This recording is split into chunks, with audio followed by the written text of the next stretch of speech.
आज हम एक ऐसी मूवी को एक्सप्लेन करेंगे जिसे देखने में आपको काफी मजा आएगा। और ये मूवी साल 2003 में आई थ्रिलर एडवेंचर द बोनिस नेचर है। मूवी के शुरुआत करने से पहले आप अपने सीट की पेटी बांध लीजिए। तो मूवी के शुरुआत में हमें अफ्रीका का एक डेजर्ट दिखाया जाता है। यहाँ पर हम एक रिसर्च टीम को देखते हैं जो कि ये टीम एक जगह को ढूंढ रही थी, क्योंकि इनका मानना था यहाँ पर कई तादाद में सोना छुपा हुआ है। दरअसल ये टीम एक प्राइवेट कंपनी के लिए काम करती थी और इनका काम ही यही था कि ये रेगिस्तान में छुपे हुए खजाने को ढूंढ सके। इसलिए ये तीनों एक बड़े सी चट्टान में जाते हैं। जब पॉल उस चट्टान में हथौड़ा मारता है तो वो चट्टान टूट जाती है। तभी उसमें से एक अजीब सा क्रिएचर बाहर निकलता है और इन तीनों को मार देता है। इसके बाद सीन चेंज होता है और एक लैब को दिखाया जाता है जहाँ पर डॉक्टर जैक अपने साथी की मदद कर रहा था जो कि एक रूम में फंसे हुए थे और उस रूम का टेम्परेचर -100 डिग्री सेल्सियस तक पहुँचने वाला था, जिसे जैक अपनी सूझबूझ से उन दोनों को बचा लेता है। अब इसके बाद जैक का बॉस वहाँ पर आता है और उसे फील्ड पर जाकर कुछ ढूंढने का काम देता है। इसके बाद हम देखते हैं कि जैक वहीं पहुँच जाता है जहाँ हमने मूवी के शुरुआत में देखा था। अब टैक्सी वाला तो वहाँ से चला जाता है, लेकिन वहाँ पर एक छोटी सी दुकान लगाकर एक बूढ़ा आदमी बैठा था। वो बूढ़ा जैक को एक कोल्ड ड्रिंक की कैन देता है और जैक कहता है कि चलो इस रेगिस्तान में कुछ तो मिला। इतने में ही जैक को रिसीव करने के लिए उसका कमांडर कार लेकर आता है और उसे अपनी कंपनी के बेस पर ले जाता है। बेस के रिसेप्शन में मिकी के साथ उसका साथी जॉन मिलता है। अब मिकी उसका पासपोर्ट देखकर उसके सामान की जांच करती है, जिसमें उसे जैक की एक मशीन चार्ली मिलती है जो कि एक ट्रैकर था और ये ट्रैकर जमीन के नीचे पानी का पता लगा सकता था। अब चेकिंग के बाद ही काल का एक साथी टाइटस आता है जिसके पास एक मरा हुआ सांप था। फिर जैक की एंट्री करने के लिए मिकी एक डायरी ढूंढती है जिसे कि जॉन अपनी पैंट में रख लेता है। अब उसकी बदतमीजी के लिए जैक जॉन को मारकर बेहोश कर देता है और मिकी उस डायरी को लेकर वहाँ से निकल जाती है। अब थोड़ी देर बाद मिकी और जैक एक ट्रक के साथ उन तीनों आदमियों को ढूंढने के लिए निकल जाते हैं जिन्हें हमने मूवी के शुरुआत में देखा था। उन्होंने अपने ट्रक के ऊपर बहुत सारा फ्यूल कैरी कर रखा था क्योंकि उन्हें काफी दूर तक भी जाना पड़ सकता था। काल भी अपनी बंदूक और डॉक्टर किट को कैरी कर लेता है। इसके बाद हम दो और नए कैरेक्टर से मिलते हैं जिसमें लड़की का नाम मैक था और लड़के का नाम करट था और ये दोनों इस ट्रक के ड्राइवर थे। सफर तय करने से पहले एक बूढ़ा व्यक्ति टाइटस को एक हड्डी का लॉकेट देता है जिस पर एक भयानक खोपड़ी का साइन था। खैर अब इनका सफर शुरू हो जाता है और हम देखते हैं कि जैक मिक्की की तरफ अट्रैक्ट हो रहा था। अब थोड़ी दूर चलने के बाद इन्हें उन तीन लोगों का ट्रक दिख जाता है। जब ये लोग अपने ट्रक से उतरकर थोड़ा दूर चलते हैं तो इन्हें दो इंसानी कंकाल दिखाई देते हैं। एक कंकाल के पास एक चाकू भी था जिसे देखकर काल समझ जाता है कि ये पॉल की ही बॉडी है। पर सभी लोग यहाँ पर इस बात से हैरान थे कि इनकी मौत तो 5 से 6 घंटे पहले ही हुई होगी, तो इनकी बॉडी इतनी जल्दी कैसे सड़ गई। मिकी इसकी तहकीकात करने के लिए पुलिस को बुलाना चाहती थी, लेकिन काल का शक उस तीसरे आदमी पर था क्योंकि यहाँ पर सिर्फ 2 ही कंकाल थे जबकि ये तो 3 लोग आए थे, यानी कि उस तीसरे आदमी ने ही इन दोनों आदमियों को मारा होगा। तभी उन्हें टाइटस आवाज लगाकर उन्हें अपने पास बुलाता है। यहाँ पर इन्हें कुछ पैरों के निशान दिखाई देते हैं जिनका ये पीछा करने लगते हैं। अब इन्हें आगे आने के बाद पता चलता है कि शुरुआत में सिर्फ 2 ही पैरों के निशान थे, लेकिन अब उन्हें 4 पैरों के निशान मिल रहे हैं। तभी जैक का ट्रैकर एक तरफ सिग्नल देने लगता है जिसके बाद सारे लोग उसी तरफ जाते हैं। ये लोग एक शमशान जैसी जगह पर पहुंच जाते हैं जिसे देखकर लग रहा था कि यहाँ पर शायद काला जादू होता होगा। टाइटस जैक को यहाँ की किसी भी चीज को छूने से मना करता है और बीच में आपने देखा था कि टाइटस को जैसा लॉकेट एक बूढ़े आदमी ने दिया था वैसे ही आकार का लॉकेट यहाँ की सारी हड्डियों में बना हुआ था। तभी ट्रक में बैठकर सारे लोग वापस जाने लगते हैं। तभी इन्हें कुछ दूर बाद एक कंकाल दिखाई पड़ता है जो कि ये कंकाल उस तीसरे आदमी का होता है, यानी कि वो तीसरा आदमी भी मर चुका था जिस पर काल को शक था।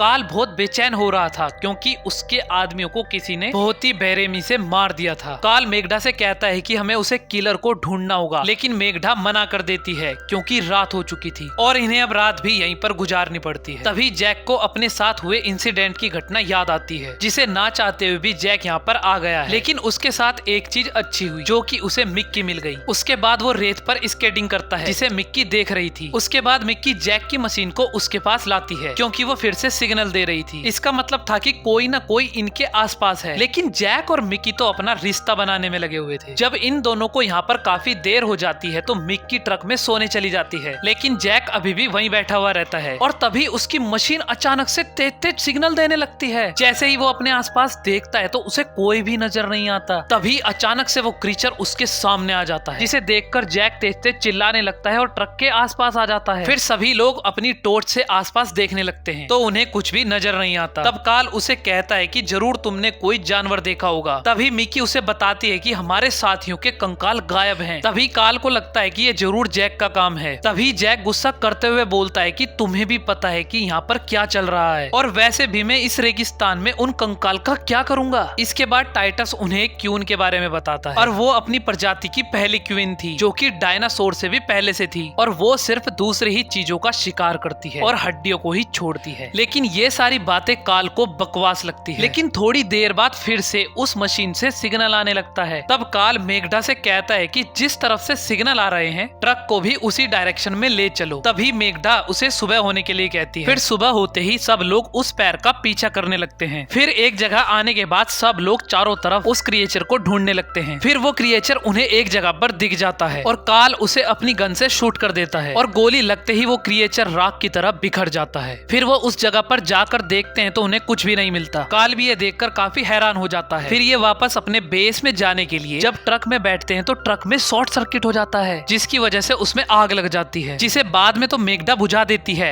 लेकिन वो ट्रक अब किसी काम का नहीं रहता। अब ये सभी लोग अपना रास्ता भटक चुके थे और मिकी के रेडियो चेक करने पर उन्हें कोई भी सिग्नल नहीं मिलता। अब ये सभी लोग यहीं पर रुकने का फैसला करते हैं। तभी उनके पास से एक प्लेन गुजरता है, लेकिन उसका ध्यान इन लोगों पर नहीं जाता। मैगडा उन्हें समझाती है कि देखो हमारे पास खाना भी है और पानी भी है, तो तुम्हें चिंता करने की कोई जरूरत नहीं है। अब इन लोगों को यहाँ पर रहते हुए काफी दिन बीत गए थे। अब एक दिन कर्ट टाइटस को खुद जगाकर सोने जा रहा था। फिर थोड़ी देर बाद टाइटस को किसी के होने का एहसास होता है और वो क्रिएचर धीरे धीरे कर्ट के पास जा रहा था। इसके बाद जब टाइटस कर्ट को जगाने जा रहा था तो वो देखता है कि कर्ट का एक साइड का मांस पूरा जल चुका है। इसके बाद टाइटस आवाज देकर सभी साथियों को बुला लेता है, लेकिन उनके पहुंचने से पहले ही वो क्रिएचर राख में बदल गया था, जो कि छोटी चींटियों की तरह दिख रहे थे। वो टाइटस को भी अपना शिकार बना लेते हैं। तभी कार्ल उस पर फायरिंग करने लगता है, लेकिन इस फायरिंग का क्रिएचर पर कुछ फर्क नहीं पड़ता। तभी मिकी और जैक टाइटस को ट्रक में ले जाते हैं, लेकिन वो क्रिएचर धीरे धीरे उनकी तरफ बढ़ रहा था। तभी कार्ल अपने आसपास पेट्रोल छिड़क देता है और उस क्रिएचर का आने का इंतजार करता है। तभी मैगडा उसे आग जलाने से मना कर देती है, क्योंकि इसमें कर्ट भी जल सकता था। तभी जैक कार्ल को बताता है कि देखो वो क्रिएचर वापस जा रहा है। दरअसल ये क्रिएचर पेट्रोल से डरता है। अब जैक अपने चारों ओर पेट्रोल डालकर सबको सेव कर लेता है। तभी कार्ल देखता है कि उस क्रिएचर ने कर्ट के कंकाल में समाकर एक रौद्र रूप धारण कर लिया है। ये देखकर कार्ल उस पर हमला कर देता है, जिससे वो क्रिएचर वहाँ से जाने लगता है। अब यहाँ पर जैक और कार्ल में झगड़ा हो जाता है, क्योंकि जैक कार्ल को गोली चलाने से रोक रहा था। तभी मिकी उन्हें समझाती है कि हमें आपस में नहीं लड़ना है। उसके बाद वो प्लान बनाते हैं कि हम पैदल ही अपने बेस पर जाएंगे और वहाँ से मदद लेकर आएंगे, और इस बीच मैगडा टाइटस के साथ ट्रक में ही रहेगी। अब अगली सुबह मिकी, जैक और कार्ल ही रेगिस्तान में आगे बढ़ते हैं। काफी दूर आगे आने के बाद उनकी तरफ एक रेत का तूफान आता है, जिसमें वो सब फंस जाते हैं। तूफान की वजह से वो तो बच जाते हैं, लेकिन उनका कुछ सामान टूट जाता है, जिसमें जैक की मशीन टूट जाती है जो क्रिएचर का सिग्नल देती थी, और उन्होंने एक कैन भी ली थी जिसमें पेट्रोल था और वो भी थोड़ा सा गिर गया था। खैर अब उन्हें काफी चलते चलते रात हो जाती है। फिर वो तीनों रात को रुकने का यहाँ पर डिसाइड करते हैं और अपने चारों तरफ पेट्रोल छिड़क कर बैठ जाते हैं। तभी वो क्रिएचर मैगडा के कंकाल में वहाँ पर आ जाता है। उसने अपने फेस की जगह मैगडा का फेस लगा रखा था। वैसे तो क्रिएचर पेट्रोल के अंदर नहीं आ सकता था, इसलिए वो क्रिएचर वहाँ से चला जाता है। आगे बढ़ने के बाद इन्हें अपने दोस्तों का वही ट्रक मिलता है जिसे लेकर वो उस चट्टान के पास आए थे। सबसे पहले ये लोग अपने लिए मदद बुलाते हैं। इसके बाद ये दोनों भी उस चट्टान के पास चले जाते हैं। ये लोग समझ जाते हैं कि ये जगह उस क्रिएचर की ही है। अब इनका साथी जॉन भी बाहर पहुंच गया था। वो ऊपर अपने दोस्तों की डेड बॉडी को देखता है। इधर ये तीनों भी समझ गए थे कि टाइटस की बातें एकदम सही हैं। अब जॉन भी उन तीनों के पास पहुंच जाता है और उन्हें गन पॉइंट पर लेकर बाकियों के बारे में पूछता है। तभी वो जॉन को सारी सच्चाई बताते हैं, लेकिन जॉन को यकीन नहीं होता। उसे लगता है कि इन्होंने सारा खजाना लूटकर बाकियों को मार दिया है, इसलिए वो तीनों को हथकड़ी पहनाकर अपने बेस की तरफ बढ़ जाता है। ये तीनों समझ चुके थे कि वो क्रिएचर कितना खतरनाक है, इसलिए इन्होंने अगर ये क्रिएचर अभी नहीं रोका तो बाद में रोकना बहुत खतरनाक होगा। इसीलिए कार्ल जॉन पर हमला करके उसे बेहोश कर देता है, क्योंकि ये जान चुके थे कि ये क्रिएचर बहुत ही खतरनाक है और ये अपनी कॉलोनी बनाना चाहता है। इसलिए ये तीनों उस माइन के पास आ जाते हैं। उनके पास एक एक्सप्लोसिव लिक्विड था जिसे कार्ल अपने पास रखता है और ये लोग उस माइन के अंदर जाते हैं। इन्हें यहाँ पर कुछ भी नहीं दिख रहा था। तभी जैक को अचानक से एक जनरेटर दिखता है जिसके कारण रोशनी हो गई थी। तभी ये लोग अंदर जाने लगते हैं और हम देखते हैं कि उस क्रिएचर को भी इनकी खबर लग लग गई थी। कार्ल क्रिएचर को देखकर आगे बढ़ने लगता है पर जैक और मिकी उसे रोक रहे थे और जैक उन पर हमला करके एक पिलर गिरा देता है। अब जैक उस क्रिएचर का ध्यान भटकाता है और वो क्रिएचर जैसे ही जैक के पीछे आता है तो वो गड्ढे में गिर जाता है। अब मिकी कार्ल को उठाकर उस गड्ढे के पास आती है। अब कार्ल मिकी को उसकी जान बचाने के लिए जैसे ही धन्यवाद बोलता है तो वैसे ही क्रिएचर उसकी टांग पकड़ लेता है। दोनों कार्ल का हाथ पकड़ लेते हैं लेकिन कार्ल उनसे अपना हाथ छुड़वा लेता है और एक्सप्लोसिव डिवाइस से उस पर धमाका कर देता है जिससे वो क्रिएचर वही मर जाता है। तभी जैक और मिमी धमाके से बचने के लिए माइन की दूसरी ओर आ जाते हैं जहाँ पर उन्हें उस क्रिएचर के अंडे दिखाई देते हैं। अब इस जगह पर वो क्रिएचर आकर उन्हें चारों तरफ से घेर लेता है। अब जैक ये समझ जाता है कि ये अंडा ही इन क्रिएचर को एक्टिवेट करता है। अब जैक अपने दोस्तों को याद करते हुए उस अंडे पर चाकू मार देता है जिससे वो सभी क्रिएचर मर जाते हैं और ये माइन भी कोलैप्स होने लगती है। पर माइन के कोलैप्स होने से पहले ही मिकी और जैक बाहर आ जाते हैं। बाहर आकर ये देखते हैं कि उन क्रिएचर ने जॉन को भी मार दिया है। मूवी के आखिर में हम देखते हैं कि मिकी और जैक एक टैक्सी का इंतजार कर रहे हैं क्योंकि अब मिकी का काम यहाँ पर पूरा हो चुका था। अब जैक मिकी का सामान रखकर उसे गाड़ी में बिठा देता है और तभी हम देखते हैं कि मिकी के सामान में रानी का एक अंडा अभी भी मौजूद था। मूवी के अगले पार्ट के लिए हमारे चैनल को प्लीज सब्सक्राइब जरूर कर दें। मिलेंगे नेक्स्ट मूवी में, तब तक के लिए जय हिंद।